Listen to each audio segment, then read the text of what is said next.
क्या सच में पवन सिंह कैरेक्टरलेस व्यक्ति है? क्या सच में पवन सिंह जो है लड़कियों का शोषण करता है? तो एक को पता चला दूसरे के बारे में, दूसरे को पता तीसरे के बारे में, तो दूर रहो ना। स्टारडम सबको चाहिए कि उनसे सटेंगे तो चेहरा हमारा चमकेगा, पैसा सबको कमाना है। और जब वो पवन सिंह भाव देना बंद कर देंगे तो बदनाम करने भी यही उतर जाती हैं। अब भी तो कोई मत आओ उनके जीवन में, फिर लटकेगी 2-3 गो।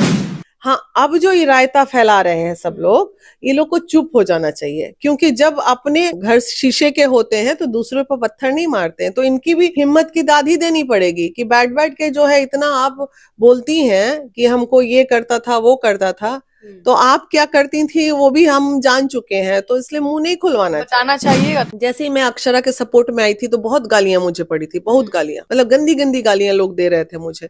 तो तब भी मैं सपोर्ट कर रही थी कि नहीं, लड़की है, साथ देना है। लेकिन अब तो मुझे एहसास हो गया ना कि नहीं, लोग जो बोलते हैं वो सही बोलते हैं। उसके बाद 4 साल तक तुमको नहीं लगा कि तुम उनके जीवन में क्या बन के रह रही हो? तुम शादी नहीं होने देती यार। तुम जो तांडव शादी के बाद शुरू की, वो तांडव शादी के पहले कर दी जाती क्या? एक वक्त ऐसा आ गया था कि उनका एटीएम 400 रुपए पे हो गया था, पवन सिंह का एटीएम 400, और मतलब उनके पास इतने भी पैसे नहीं थे कि वो अपने घर का ईएमआई भर सके। जैसे मैं भोजपुरी इंडस्ट्री को बहुत नहीं जानती थी, लेकिन 2 दिन में जो मैंने देखा समझा कि ये इंडस्ट्री बहुत ही गंदा टाइप का इंडस्ट्री है। मतलब यहाँ पे बहुत लोग आते हैं। एक चीज खराब है पवन की, मैं तारीफ नहीं कर रही हूँ, जो बुराई है वो भी बोलूंगी।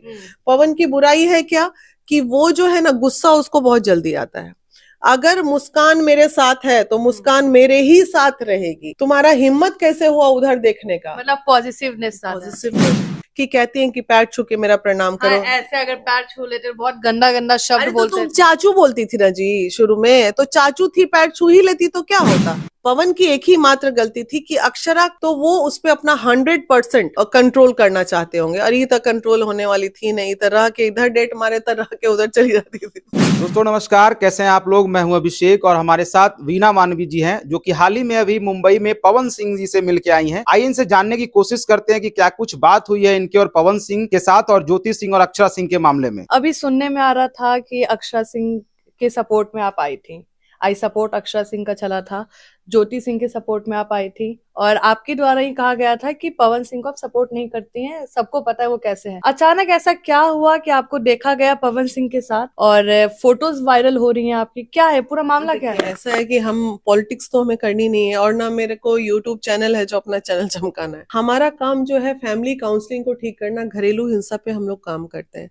तो घरेलू हिंसा में एक पक्ष जब आप सुनेंगे, चूंकि वो लोग स्टार थे, आप आए दिन मेरे ऑफिस में गरीब लोग भी आते रहते हैं, पत्नी का सुन लिया, फिर पति 4 दिन बाद आ रहा है तो उसको जब तक नहीं बुला लेते तब तक पत्नी को निर्णय नहीं देते हैं।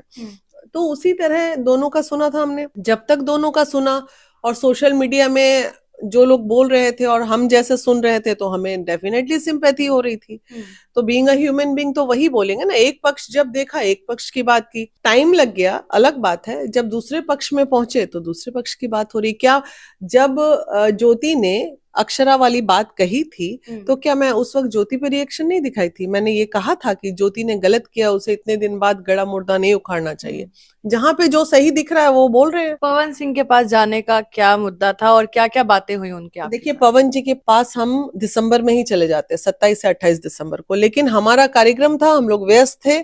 जैसे ही प्रोग्राम खत्म हुआ तुरंत मैं, सबसे पहला टास्क था हमारा कि एक तरफा जो बयान चल रही है, तो इसमें हद तक क्या है ये भी तो देखना होगा। क्या सच में पवन सिंह कैरेक्टरलेस व्यक्ति है? क्या सच में पवन सिंह जो है वो लड़कियों का शोषण करता है? तो क्या ये जानना हमारा फर्ज नहीं था क्या? बिल्कुल हमें जानना चाहिए था, और समाज को बताना भी चाहिए था। तो जितनी भी लड़कियां उनके जीवन में रही हैं, तो सबका अपना अलग अलग इतिहास रहा है। लोग आते गए चलते गए, आते गए चलते गए। कोई एक अगर ये बोल दे अब कि इन्होंने मुझे धोखा दिया, तो ऐसा तो उन्होंने किसी के साथ नहीं किया। जैसा मैं देख के आ रही हूँ 2 दिनों में, मैं उनके पुराने कुछ दोस्तों से भी मिल के आ रही हूँ, जो लेडी दोस्त हैं, उनकी बातें भी सुन के आ रही हूँ मैं, टेलीफोनिक ही सही। तो काफी हैप्पी हैं, सबसे उनकी बातें होती हैं। सिवाय अक्षरा के बाकी और कोई है ही नहीं उनके जीवन में दुश्मन। सारे लोग उनके साथ अभी बातचीत करते हैं, दोस्त की तरह रहते हैं, कोई प्रॉब्लम नहीं है। बात करके क्या लग रहा है कि जो ज्योति सिंह के साथ पवन सिंह वापस आएंगे या नहीं आएंगे? नहीं, मुझे नहीं लगता कि अब आएंगे। एक कोशिश थी हमारी कि आ जाए, लेकिन शायद मुश्किल है माना, और ज्योति खुद भी नहीं आना चाहती है यार। ऐसा नहीं है कि ज्योति एकदम 100% आना ही चाहती है, बस एक प्रेशर, पॉलिटिक्स है, प्रेशर क्रिएट होता है। इतने खराब रिश्ते होने के बाद जब 4 साल किसी यहाँ 4 दिन, अगर 4 महीने अलग हो जाते हैं हस्बैंड वाइफ, तो उनका घर बसना मुश्किल हो जाता है।